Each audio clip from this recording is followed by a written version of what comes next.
স্টেশনে। তো একদম বয়স্ক মহিলা ধরেন এই চাকরির মতো এরকম হবে, এই চাকরির মতো বয়স্ক মহিলা।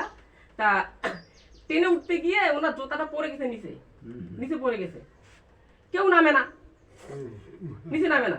যার জুতা মানে যার জুতা পড়ে গেছে যে চাকরিটার, উনিও নামে না, ভয়ে না নামে। আমি তখন নিচে নামলাম, নিচে নামার পর আল্লাহ যে কারিশমা দেখলাম, যে এত সুন্দর করে লোহা লস্কর দিয়ে বানাইতে দেখে আতঙ্কিত। মানে একটা বাঘ যখন তো সেই রকম অবস্থা দেখে মানে মাথা সেন্টিমেন্টাল আউট, এত ভয়ানক বিচ্ছিন্ন অবস্থা ট্রেনে নিচে নিচে দেখে আমি সাড়াম করে উঠলাম। উঠার পর দিলাম, দেওয়ার পর তাকে বললাম তাকে আর কখনো জুতা পরে কখনো নিচে নামিয়েন না, কোনো পরে নামিবেন না। 5-6 সেকেন্ড পরে ট্রেনটা ছাড়িয়ে দিল, 5-6 সেকেন্ড পরে। এই আমার জীবনে ঘটনা,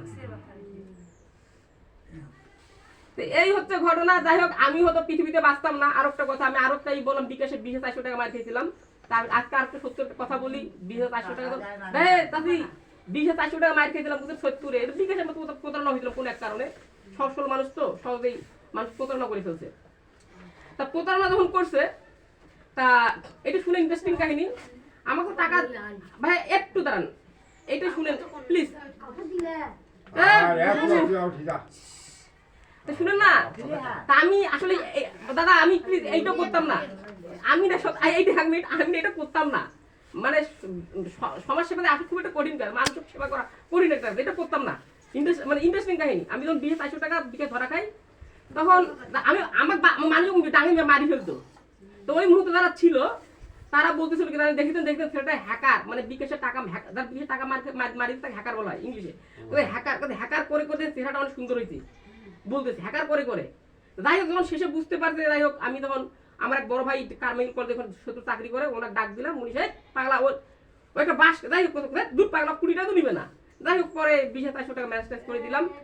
দেওয়ার পর শুনেন না, ওখানে যখন বিদায় নিব, তখন বড় ভাইরা বলতেছে, ভাই আপনি যে কি ভালো কাজ করছেন জীবনে, আজকে আপনি বাঁচছেন, নাহলে আজকে আপনার মেরে ফেলতো ডাঙ্গে।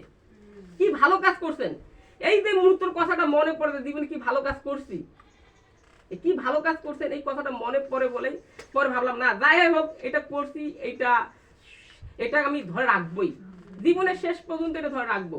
এই আপনার আমার মা মন খারাপ করে, কিন্তু দেখেন বলা ঠিক না। আগে হযরত উমর কি করছিলেন, আগে মানুষের বিচার করে আগে নিজের বাড়ির বিচার করতেন, আগে নিজের বউ বাচ্চা স্বামী স্ত্রীর বিচার করতেন।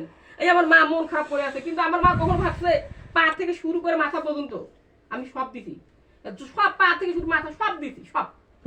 আমার মাকে বোঝাচ্ছি যে মা আপনার সমস্যাটা কি।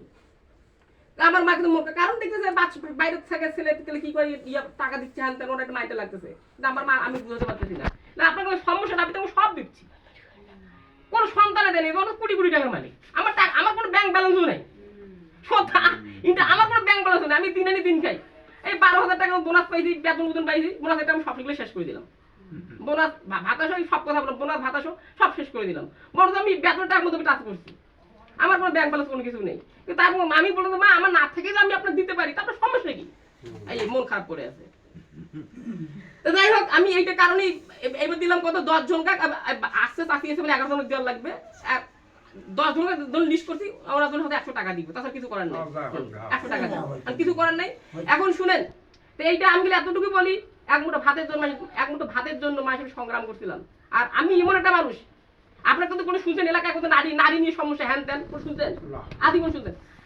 আমি শেষ কথা বলি, আমার 20 টাকা দিল কেনা সম্ভব না, এইটাই শেষ কথা। আমার 20 টাকা দিলে কেনা সম্ভব। আর আপনার কি চিন্তা ভাবনা তাই না, আমি যতদিন বেঁচে থাকবো এই কাজটা চলতেই থাকবে, আমি যতদিন বেঁচে থাকবো।